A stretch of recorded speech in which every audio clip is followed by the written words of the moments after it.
এইবার বিরতির পর আসবো হচ্ছে অত্যন্ত বিতর্কিত এবং স্পর্শকাতর একটি বিষয়কে নিয়ে, এবং এই নিয়ে জবাব সওয়াল পাল্টা অনেকটাই মানে হতে থাকবে। আমি প্রথমে ডক্টর আশিস দাসের কাছেই আসব।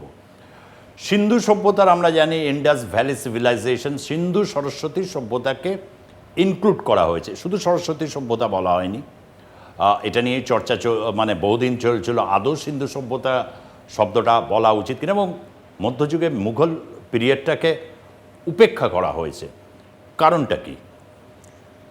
সুজিতদা, এটা বলতে গেলে আপনাকে একদম গোড়ায় যে কথাটা আমি বলবো, এর তো একটা অতীত আছে। সেই অতীতটা আমি খুব ছোট করে একটু মানে যারা শুনছেন তাদেরও জানা দরকার।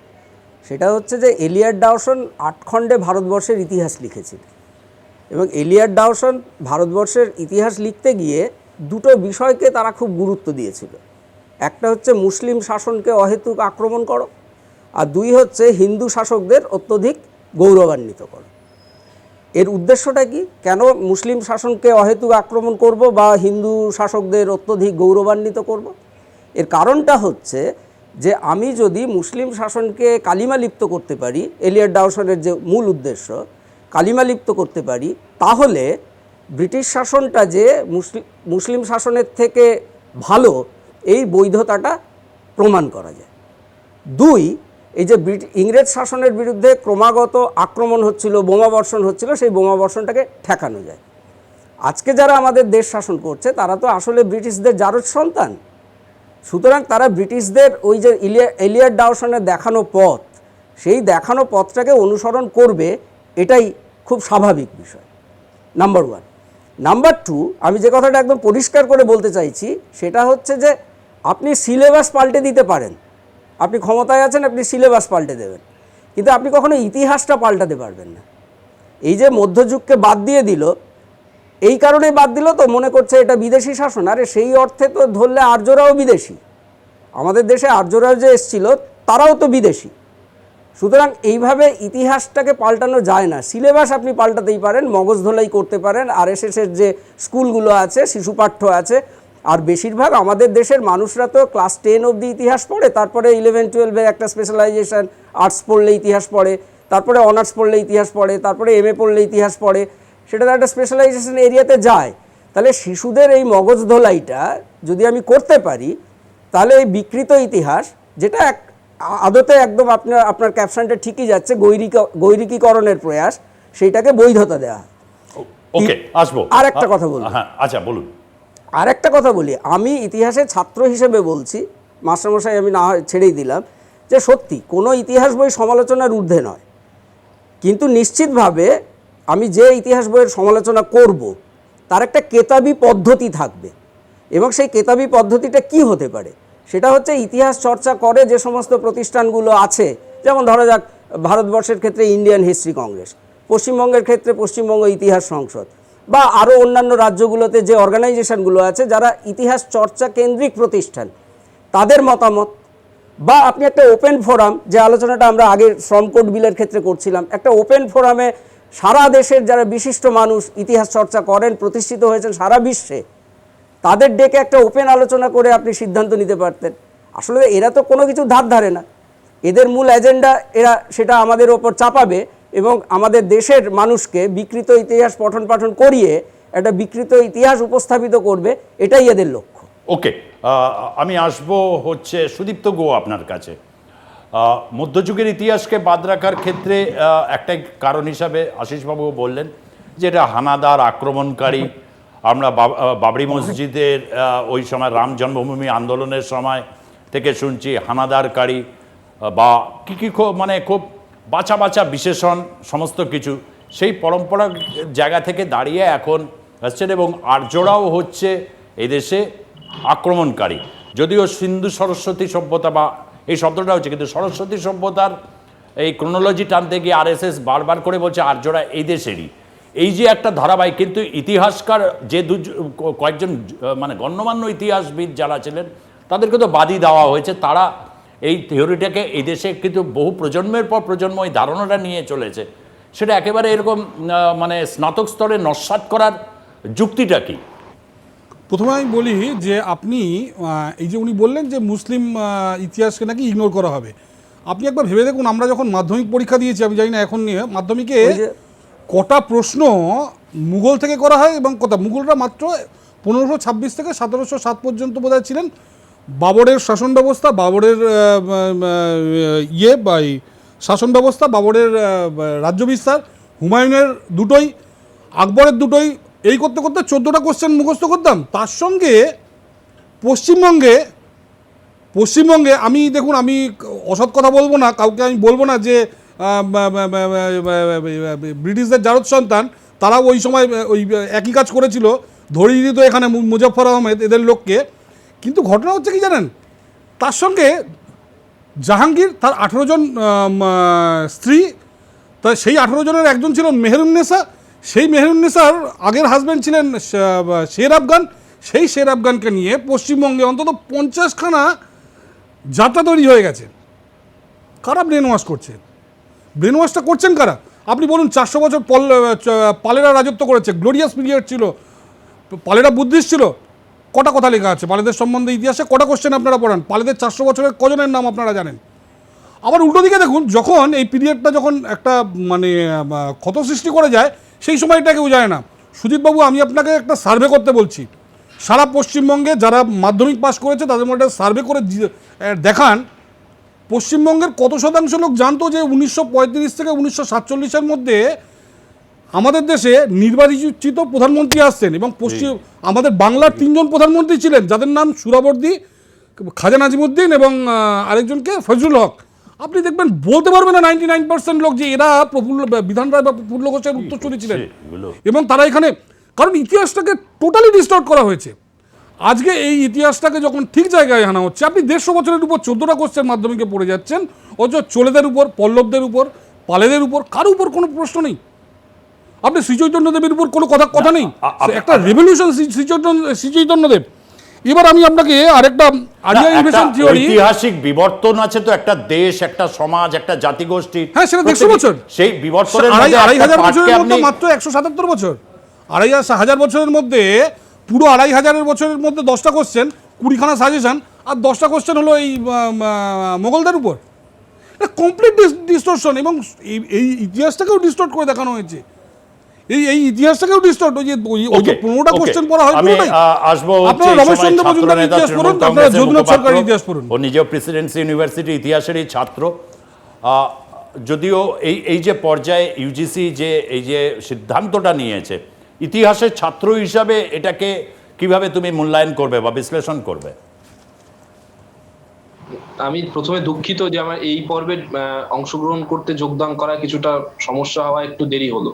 আমি শুনছিলাম, মন দিয়ে প্রত্যেকের বক্তব্য শুনছিলাম। আসলে ইতিহাস নিয়ে বলতে গেলে, ইতিহাসের আমি কোন বিশ্ববিদ্যালয়ের ছাত্র বা কোন ডিসিপ্লিনের ছাত্র তার চেয়েও আগে মাধ্যমিক, উচ্চ মাধ্যমিক স্তরে অন্তত ইতিহাস আমরা প্রত্যেকে পড়েছি, বা যারা আজকে শুনছেন তারা প্রত্যেকেই প্রায় একটু হলেও পাতা উল্টেছি। আমাদের মা ঠাকুমারা ইতিহাসে মুঘল আমল নিয়ে কথা হচ্ছে তো, যে কথা সুদীপ্তবাবু বলছিলেন, তো মা ঠাকুমারা পড়া মুখস্থ রাখার জন্য ইতিহাসের সম্পর্কে একটা খুব গভীর ধারণা, বদ্ধমূল রয়েছে ভারতবর্ষের সমাজে, যে মুখস্থ করতে হয়, আত্মস্থ না করলেও হয়, বোধস্থ না করলেও হয়, কণ্ঠস্থ করতে হয়। তো সেই কণ্ঠস্থ শ্রুতিধর বালক হিসেবে যারা ভারতবর্ষের পাড়াগাঁয়ে মফস্বলে আমাদের মতো বেড়ে উঠেছে, তাদের মা ঠাকুমারা বারবার করে বলতো যে মুঘল যারা শাসক তাদের নাম বোঝাতে গেলে একটা ছড়ার মাধ্যমে বাংলায় আমরা বুঝতে চাইতাম। সুদীপ্তবাবু পড়েছেন, আমরাও পড়েছি, অনির্বাণদারাও পড়েছে, সুজিতদার আমলেও এই ছড়াটা খুব বহুল প্রচলিত, যে বাবার হলো আবার জ্বর, সারিল ঔষধে। এই বলতে গিয়ে সবাই আমরা বলতো, বিজেপির এখন জ্বর হয়েছে, এই জ্বর কোন ভ্যাকসিনে কাটবে, এটা কোভিড এর কোন সিমটম কিনা এ তো আমরা বলতে পারবো না। বিজেপি বিভিন্ন দিক থেকে ত্রস্ত, আতঙ্কিত। এই জ্বরের ফলে বিজেপি যাকে পাচ্ছে তাকে ধরে প্রলাপ বকছে। এই যে প্রলাপ বকা, যেটা জ্বরের প্রলাপ, এই জ্বরের প্রলাপে কখনো শ্রম বিল এনে বলছে শ্রমিকদের ভালো করব, কখনো কৃষি বিল নিয়ে এমন কৃষকদের ভালো করতে যাচ্ছে যে সারা ভারতবর্ষের কৃষকেরা রাস্তায় চলে আসছে, আবার কখনো বলছে যে যেটা ভুল, যেটা ভারতবর্ষে নাকি ইতিহাসগত ভুল, সেটা নাকি ভূগোলে এসে ঠিক করা হবে। বিন্ধ্য পর্বত, সোনালী যায় পুরাণে দধিচি মুনি পার হয়ে গিয়েছিলেন আর ফিরে আসেননি। আমি জানি না বিজেপি এর পর দাবি তুলবে কিনা যে বিন্ধ্য পর্বত থেকে কেটে আর্জেন্টিনা ব্রাজিলের মধ্যে দুভাগ করে বিশ্বকাপ খেলা হবে, যে জিতবে বিন্ধ্য পর্বত তার। ভারতবর্ষে বিন্ধ্য পর্বতের দরকার নেই, কারণ দধিচি মুনিকে আর ফিরে আসতে দেয়নি এই বিন্ধ্য পর্বত। ফলে এই ধরনের অদ্ভুতুরে যুক্তির, এই ধরনের অদ্ভুতুরে একাডেমি, আর এই ধরনের প্রায় নাজিজমের সময় জার্মানিতে রেশিয়াল প্রাইড থেকে যে ধরনের একাডেমিক্সের জন্ম হয়েছিল, যে ধরনের কাজ কারবারের সূচনা হয়েছিল, সেই ধরনের উদ্ভট কাজ কারবার আজকের এই পোস্ট মডার্ন ওয়ার্ল্ডে, আজকের এই পোস্ট কোভিড ওয়ার্ল্ডে, পোস্ট কোভিড একাডেমিক্সের জায়গায় এই ধরনের অদ্ভুত যুক্তির কোনো বিরুদ্ধ যুক্তি দাঁড় করানো আমি মনে করি একটা একাডেমিক ফ্যালাসি, একটা একাডেমিক জায়গা থেকে মূর্খতা। কিন্তু খুব স্পষ্ট করে আমি খুব সংক্ষিপ্ত পরিসরে দুটো কথা নির্দিষ্ট আকারে এবং শক্তিশালী আকারে বলতে চাই। এই দেশ সেই দেশ, যেই দেশ একেবারে দরিদ্র একজন ব্রাহ্মণ কালী মন্দিরের পূজারী তথাকথিত একাডেমিক্সের সঙ্গে, ওয়ার্ল্ড আউটলুকের সঙ্গে, পাশ্চাত্যের দর্শনের সঙ্গে যার বিন্দু মাত্র তাত্ত্বিক যোগাযোগ ছিল না, পাড়া গেয়ে বামুন, হুগলির ব্রাহ্মণ সন্তান, দরিদ্র মফস্বল থেকে কলকাতায় আসা এক স্বপ্ন সন্ধানী তরুণ, এক কিশোর, সেই একেবারে অশিক্ষিত সোকল্ড, একেবারে ইলিটারেট নিরক্ষর একজন পাড়া গেয়ে ব্রাহ্মণ কালী মন্দিরের পূজারী, তার মুখ থেকে বেরিয়েছিল যত মত তত পথ। আর এই দেশের অন্যতম সবচেয়ে বড় ধর্ম নিয়ে যারা এরা লাফালাফি করে, সেই ধর্মের জায়গা থেকে গীতায় বলে, ভগবান কৃষ্ণ বলছেন যে রুচিনাং বৈচিত্রাদিজু কুটিলানা পাথয়ুষাং নৃণামেক গমস্তমস। তাহলে যখন তুমি যতমত ততপথের কথাকেই যখন তুমি না, সুপ্রিয় একটা কথা আছে, সুপ্রিয় এক সেকেন্ড সুপ্রিয়, যতমত ততপথের কথাই রয়েছে। এই যে বর্তমানের কিছু ইতিহাসবিদ রয়েছেন, দীর্ঘদিন ধরেও এই গবেষণাটা তারা করছেন যে সরস্বতী সভ্যতা এক্সিস্ট করত এবং সেই এক্সিস্টেন্সের কারণে হচ্ছে সেই জায়গাটা ইনক্লুড, এটা সিন্ধু সভ্যতা বলে একটা হচ্ছে খণ্ডাংশ বোঝানো হয়েছে এতদিন ধরে, এই কথাটাই যেমন বলেছে। এবং ওভার গ্লোরিফিকেশনস অফ মুঘল পিরিয়ড, প্রচুর গ্লোরিফিকেশনস, এই তত্ত্বটাকে তারা বিভিন্ন যুক্তি দিয়ে বলেছে। তাহলে সেটাও একটা মত হিসাবে, যতমত ততমত হিসাবে এটাকে অ্যাকসেপ্ট করবে না কোন দৃষ্টিভঙ্গি দিয়ে? না সুজিত দা, আমি খুব এখানে তো তাত্ত্বিক জায়গা আলোচনা করার জায়গা টিভির প্যানেল নয়, কিন্তু খুব সংক্ষিপ্ত পরিসরে সাধারণের, কারণ দু ধরনের ভাবে একটা একাডেমিক্স আমরা আলোচনা করি তখন একরকম ভাবে, সাধারণ মানুষের জন্য তুমি সাধারণের মতো করেই বলো। মানুষ আগ্রহ হারাবেন। তো মানুষের যে বোঝার সুবিধার ক্ষেত্রে আমি একটা কথা বলতে চাই, সেটা হচ্ছে এই যে জায়গাটা বি আর ভান্ডারকারের যে মতটা যে সিন্ধু সরস্বতী অখণ্ড সভ্যতা আর সিন্ধু সভ্যতা মেহেরগড় সভ্যতা, এই ধরনের বিভিন্ন, এই জায়গায় কিন্তু মূল দ্বন্দ্বটা নাম নিয়ে নয় বা রিজিয়ন নিয়ে নয় বা টেরিটরি নিয়ে নয়, এই জায়গায় মূল একাডেমিক ডিবেটের জায়গাটা কিন্তু টাইম ফ্রেম নিয়ে। টাইম ফ্রেমে একদল ঐতিহাসিকরা মনে করেন, এখানে একদল দুদলের ব্যাপার নয়, একটা মতের অনুসারী ঐতিহাসিক গোষ্ঠী, তারা মনে করেন, তারা ইতিহাস চর্চায় তারা বোঝাতে চান বা এস্টাবলিশ করতে চান যে এখানে টাইম ফ্রেমটা একই, যেখানে একটা এক এবং অখণ্ড সভ্যতা সিন্ধু সরস্বতী সভ্যতা নামে, যেটা বি আর ভান্ডারকাররা বিভিন্ন সময় বেনারস হিন্দু বিশ্ববিদ্যালয়ে গবেষণা করে বা বিভিন্ন বিশ্ববিদ্যালয়ে এই ধরনের এই মতের অনুসারী স্কুলের যারা ঐতিহাসিক গোষ্ঠী রয়েছেন তারা বিভিন্ন সময় উঠিয়ে এনেছেন। কিন্তু আরেকটা মত যারা বলতে চান যে টাইম ফ্রেম গুলো আলাদা, কখনো মেহেরগড়, সেখান থেকে একটা ট্রান্সফরমেশন হয় সিন্ধু সভ্যতা, সেখান থেকে একটা ট্রান্সফরমেশন হয় পরবর্তীতে বৈদিক আর্য সভ্যতা, এই ধরনের বিভিন্ন সভ্যতার একটা ট্রান্সফরমেশন হয়েছে। কিন্তু এগুলো তো গেল একাডেমিক্স এর প্রশ্ন। আমি বলছি এই জায়গাটাকে পুরোপুরি রাজনীতিকরণ করে একটা নির্দিষ্ট ধর্ম বা একটা নির্দিষ্ট, ওখানে নরেন্দ্র মোদী জিততো না রে বাবা, ওটা একটা হরপ্পা সভ্যতার সময় ঘোড়া লোহা এসবই লোক জানতো না। মোদী অমিত শাহকে জানবে কিভাবে? মোদী অমিত শাহ তো ঘোড়ার চেয়েও টগবাগে, লোহার চেয়েও শক্ত, ফলে এদের সেই সময় জানার কোনো প্রয়োজন ছিল না, সেই সময় এদের সাথে কোনো সম্পর্কও ছিল না। আজকে বিজেপি নতুন করে নেই কাজ তো কইবাদ, আর যেখানে কোনোদিন দেখেনি, অন্ধ কোনোদিন আলো পায়নি, যে খোরা সে কোনোদিন চলতে পারে না, সে আজকে নতুন করে একটা লাঠি খুঁজে পেয়েছে জনগণের উপর মারার জন্য, সে একাডেমিক্সে হুড়মুড় করে ঢুকে পড়ছে। এ মহা বিপর্যয়ের একটা জায়গা, মহা গোলমেলে একটা জায়গা। আমি বলবো একাডেমিক্স থেকে একাডেমিক্সের মতো থাকতে দিন, মানুষকে মানুষের মতো বাঁচতে দিন, আর বিজেপি নিজের মতো থাকুক, তাতেই দেশের মঙ্গল, দেশের মঙ্গল। আমি আশিস বাবুর কাছে আবারও আসছি। চর্চা আপনি বলছেন না যদি চাপিয়ে দেওয়া, এইটা কিন্তু আরএসএস বা বিজেপির মহলে এটা দীর্ঘদিন ধরে আমরা জানি যে এই চর্চাটা মানে চলছে। সত্যি একাডেমিক্সের মধ্যে আমাদের যাবার প্রয়োজনটা নেই, কিন্তু অনেক ক্ষেত্রেই হয়েছে এটা। অনেক সময় টকশোতে বিভিন্ন বিজেপির প্রবক্তারা এসে বলেছেন যে ভারতবর্ষের ইতিহাসে শুধু ইরফান হাবিব, রামশরণ শর্মাকে এদেরই গুরুত্ব দেওয়া হয়, কই রমেশচন্দ্র মজুমদার বা এদের কথাকে তো সেইভাবে, বা যদুনাথ সরকার, এদেরকে দীর্ঘদিন এই উপেক্ষার একটা জবাব মনে হয় বিজেপি দিতে চাইছে, এই যেটাকে বলা হচ্ছে স্যাফ্রনাইজিং করা বা এর মাধ্যমে, অর্থাৎ ক্রিয়ার প্রতিক্রিয়া হিসাবে আসবে। ডেফিনেটলি এটার মধ্যে একটা রাজনৈতিক, কিন্তু কোথাও মানে একটা প্রজন্ম একরকম ধারণা নিয়ে বড় হচ্ছে, আরেকটা প্রজন্ম আরেক রকম ধারণা নিয়ে একটা ইতিহাসের প্রভাব নিয়ে বড় হবে। এটাই তো বাস্তবে আমরা এটাই তো বুঝতে পারবো। আশিস বাবু কি বলবেন? আচ্ছা সুজিত দা, এই আমি প্রথমে যে কথাটা বলি, আমি একদম গোড়াই বলেছি যে কোনো ঐতিহাসিকের বক্তব্য বা কোনো ঐতিহাসিকের বই আপনি নাও মানতে পারেন, কিন্তু তাহলে আপনাকে প্রমাণ করতে হবে যে তিনি ভুল বলছেন। আজকে রমেশচন্দ্র মজুমদার, যদুনাথ সরকার তাদের মতন করে ইতিহাসটা লিখেছেন, কিন্তু তারপরে উপাদান ব্যবহার করে, ইতিহাস তো উপাদান ব্যবহার করে আপনি চর্চা করবেন, আপনি তো মন গড়া ইতিহাস লিখতে পারেন না। তাহলে আপনি উপাদান ব্যবহার করে যখন আপনি একটা ভিন্ন মত প্রতিষ্ঠা করতে পারছেন, আপনি ইরফান হাবিবকে মানতে পারেন, নাও মানতে পারেন, রবিলা থাপারকে মানতে পারেন, নাও মানতে পারেন, কিন্তু তাকে কাউন্টার করুন, তার বক্তব্য যে ভুল এটা তো আপনাকে প্রমাণ করতে হবে। এই প্রমাণ করার জায়গাতে কিন্তু এই আজকের যারা আরএসএস পন্থী ঐতিহাসিকরা আছেন তারা কিন্তু এই প্রমাণ করার জায়গায় নেই। নাম্বার ওয়ান, এক বলে নিই, না হলে শেষ হবে না। দুই হচ্ছে, আপনাকে সবসময় মাথায় রাখতে হবে মিথ আর ইতিহাস কিন্তু এক নয়। মিথের সাথে ইতিহাসের যোজন যোজন ফারাক থাকে। আপনি মিথটাকে এস্টাবলিশ করার জন্য আজকের দিনে যে ট্রেন্ড হয়েছে সেটা হচ্ছে আপনি পুরাতত্ত্বকে ব্যবহার করছেন, আর্কিওলজিকে ব্যবহার করছেন, এবং আর্কিওলজিকে ব্যবহার করছেন কিভাবে? বিকৃতভাবে। আমি একটা উদাহরণ দিলে বুঝতে পারবেন। এই যে ধরা যাক রাম জন্মভূমি নিয়ে যে বিতর্ক, এইটা আপনারা সবাই জানেন যে বিবি লালের নেতৃত্বে যে খনন কার্য হয়েছিল, সেই খনন কার্যের যে তথ্য, যেটা archaeological survey of India register of এন্টিকিউটিতে থাকে, সেখানে কিন্তু রাম জন্মভূমির কোনো অস্তিত্বের কথা বিবি লাল বলেননি এবং ওই রেজিস্টার্ড বইতে লিপিবদ্ধ নেই। তা সত্ত্বেও যদিও আদালতের রায়ে, কিন্তু আর্কিওলজিতে যেটা সুপ্রিম কোর্টে, সেখানে তো নিচে মন্দিরের অস্তিত্বের কথা তো আর্কিওলজিক্যাল ডিপার্টমেন্ট পরবর্তী ক্ষেত্রে না, আমি এটাই বলছি, আপনি এখন ব্যবহার করছেন আর্কিওলজিকে মিথকে এস্টাবলিশ করার জন্য।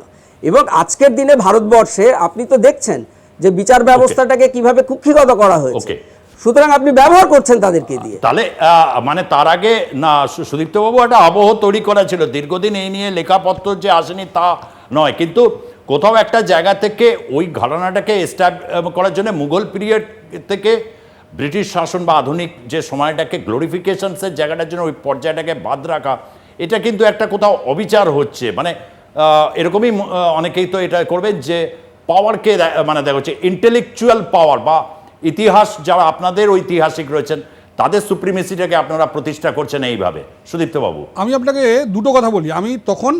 আমরা যখন স্টুডেন্ট সেই সময়কার ঘটনা, এনসিআরটি বলেছে 6, 7 এবং 8, এবং তখন কংগ্রেস সেন্ট্রাল গভর্নমেন্টে ছিল, বিজেপি প্রায় নন এক্সিস্টেন্ট, দুটো মাত্র এমপি। এনসিআরটি বলেছে যে ক্লাস 8-এ ম্যাক্সিমাম ছাত্র আপনার পড়াশোনা ছেড়ে দেয়। 6, 7, 8 তোমরা ভারতের ইতিহাস পড়াও, 9, 10 তোমরা বিশ্বের ইতিহাস পড়াও। প্লিজ আমাকে বলতে দিন। না আমাকে বলতে দিন। আপনার মধ্যে আমি বলিনি, আপনি শুনুন প্লিজ, আপনি শুনুন। বামপন্থীরা ঠিক উল্টোটা করতো, 6, 7, 8 ওরা বিশ্বের ইতিহাস পড়াতো, 9, 10 ভারতের ইতিহাস পড়াতো, যাতে নাকি পশ্চিমবাংলার মানুষের, এবং তখন কংগ্রেস প্রতিবাদ করেছিল। আজকে যাদের অধিকাংশ, যেসব নেতাদের অধিকাংশ আজকে তৃণমূলে, তারা প্রতিবাদ করেছিল যে তোমরা এইভাবে ইতিহাস শেখাও। ইতিহাস যদি সবচেয়ে বেশি বিকৃত কেউ করে থাকে সেটা বামপন্থীরা। এবং উনি বলছেন মন গড়া কথা কি রমেশচন্দ্র মজুমদার, যদুনাথ সরকার বলে গেছেন? আমি মন গড়া কথা বলিনি, প্রমাণ দিয়ে গেছেন ইরফান হাবিব আর এরা। এর পরের যেটা আমি বলি আপনাকে, যে আমরা এখানে হিস্ট্রিতে একটা জাস্টিস দেওয়ার চেষ্টা করছি। 2500 বছরের একটা ইতিহাস, সেখানে আপনি শুধুমাত্র এই 177 বছরকে পড়াবেন, বাকি পুরো সময়টা পড়াবেন না, সেটা একদমই অনুচিত। এবং আপনি যদি পড়ান, আপনি চোলেদের পড়ান, আপনি পল্লবদের পড়ান, প্রশ্ন আসে না সেখান থেকে। আমি বলছি পশ্চিমবঙ্গে আজকে আপনারা সার্ভে করে দেখুন, আপনারা দেখবেন পশ্চিমবঙ্গের 99% লোক জানে না যে পশ্চিমবঙ্গে বাংলার 3জন প্রধানমন্ত্রী ছিল এবং তাদের নাম হলো চর্চার জন্য আজকে একটু সময়টা কম হয়ে গেছে নিঃসন্দেহে। তবে আমরা নিঃসন্দেহে এটা রাখবো যে এই বিষয়টা দীর্ঘদিন ধরে একটা চর্চিত বিষয় হয়ে রয়েছে। এটা এখন মেন স্ট্রিমে যেহেতু চলে আসছে এবং ইতিমধ্যেই এটা যেহেতু রয়েছে, এক বিরাট পরিবর্তনশীল সময়ের মধ্যে দিয়ে যাচ্ছে সংস্কার, কিন্তু সংস্কারের এই ক্ষেত্রটায় যেটা এসছে ইতিহাসের যে নির্মাণ, আমরা ঠিক করে ইতিহাস একটা গল্পের মতোই লাগে, অর্থাৎ এক ধরনের মানে সেটা এক ধরনের স্টোরি, যের পেছনে হচ্ছে অনেক যুক্তি এবং হচ্ছে তথ্য এবং তার সাথে কতগুলো হচ্ছে আর্কিওলজিক্যাল বিভিন্ন রকম রেফারেন্স দিয়ে সেই সময়টাকে ধরা হয়। এরকমভাবে চলতে চলতে হঠাৎ করে আমরা যদি নতুন কিছু একটা বিষয়ের সাথে পরিচিত হই, সেই বিষয়ে নিঃসন্দেহে বলতে হয় যে রজনী কোঠারি বলতেন এক সময় কংগ্রেস সিস্টেম অফ ইন্ডিয়া, এখন কি তাহলে বিজেপি সিস্টেম অফ ইন্ডিয়া? আদপে হয়তো তাই, সেটাই চলছে, যে কারণে বিভিন্ন মহল থেকে বিরোধ, কিন্তু বিজেপি এবং আরএসএস তারা কিন্তু সেই লক্ষ্যের দিকে কিন্তু ক্রমাগত এগিয়ে যাচ্ছে। সময় সুবিধা, দেশের মানুষের কী পরিস্থিতি, সেটা তাদের কাছে একরকমের বিচার্য বিষয় এবং বিরোধীদের কাছে একরকমের বিচার্য বিষয়, কিন্তু দেশের মানুষের কাছে অল অফ এ সাডেন সমস্ত বিষয়গুলো যখন আসছে, তখন এই নিয়ে আরও বিতর্কের আমাদের কাছে পরিসর দরকার। সেই পরিসরে আমরা যাব। আজকের মতো এখানেই শেষ করতে হচ্ছে, সময় একেবারেই নেই, তাই চারজনকে ধন্যবাদ জানাচ্ছি। ধন্যবাদ আপনাদেরকেও। দেখতে থাকুন আর প্লাস নিউজ, সবার আগে সবার পাশে। ধন্যবাদ, নমস্কার।